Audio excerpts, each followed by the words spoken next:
అందువల్ల వివిఐపి భద్రత వెరిఫై ఎగ్జాక్ట్గా ఎవరి డొమైన్లో వస్తుందని. బట్ ఏదైనా చీఫ్ మినిస్టర్ హోమ్ మినిస్టర్ పరిధిలోనే ఉంటుంది. సో అందువల్ల ఈ డెఫినెట్గా ఇది మ్యాటర్ ఆఫ్ కన్సర్న్. ఈ మధ్య కాలంలో డ్రోన్ల వాడకం బాగా పెరిగింది.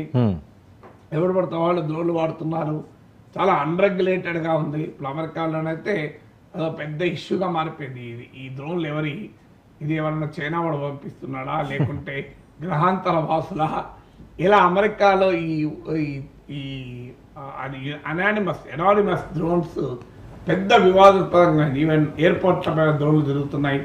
సో వాళ్ళు బైడెన్ ప్రభుత్వం ఒక సవాల్గా మారింది. అయితే మన దేశంలో అంత యూజేజ్ లేదు డ్రోన్లు, రిలేటివ్లీ తక్కువ యూజేజ్. ఈ మధ్యకాలంలో పెరుగుతున్నాయి, బట్ తక్కువ యూజేజ్. అందువల్ల మరి ఇది ఆకతాయిల పని అయినా కూడా దాన్ని ఉపేక్షించాల్సిన అవసరం అయితే లేదు. అందువల్ల డెఫినెట్గా ఇది మ్యాటర్ ఆఫ్ కన్సర్న్. అంటే డీజీపీ కార్యాలయం జనసేన కార్యాలయానికి కోసవేటు దూరంలో ఉన్నారు సార్. 20 నిమిషాలు డ్రోన్ చక్కర్లు కొట్టినా దాన్ని ఎవరో కూడా పట్టించుకోలేకపోయారు. అసలు ఎక్కడి నుంచి ఆ డ్రోన్ వచ్చిందన్నది కనిపెట్టలేకపోవడం అన్నది భద్రతా వైఫల్యం అనుకోవచ్చు. అసలు ఇంటెలిజెన్స్ ఏం చేస్తున్నదని కూడా ఒక ప్రశ్న వస్తున్నది సార్.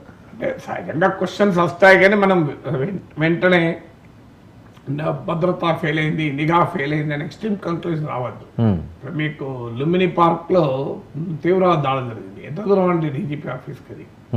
సో పోలీస్ అలా జరుగుతుంటాయి. మనము పక్కనే ఉన్నంత మాత్రాన ఒక వెనకల కాలంలో ఇప్పుడు పక్కన డిస్టెన్స్ ఇష్యూ కాదండి.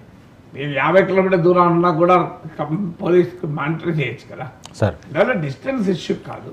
అది మనకు ఒక పాపులర్ సింబాలిజంలో అదే పూర్తిగా కూతవేడి దూరంలో ఉంది కదా, కూతవేడి దూరంలో ఉన్నా కిలోమీటర్ దూరంలో ఉన్నా జనసేన కార్యాలయ భద్రత అయితే జాగ్రత్త పడాలి కదా సార్. సో పవన్ కళ్యాణ్ జాగ్రత్త బాధపడాలి. డీజీపీ పక్కనే ఉన్న చూడకపోవచ్చు కూడా.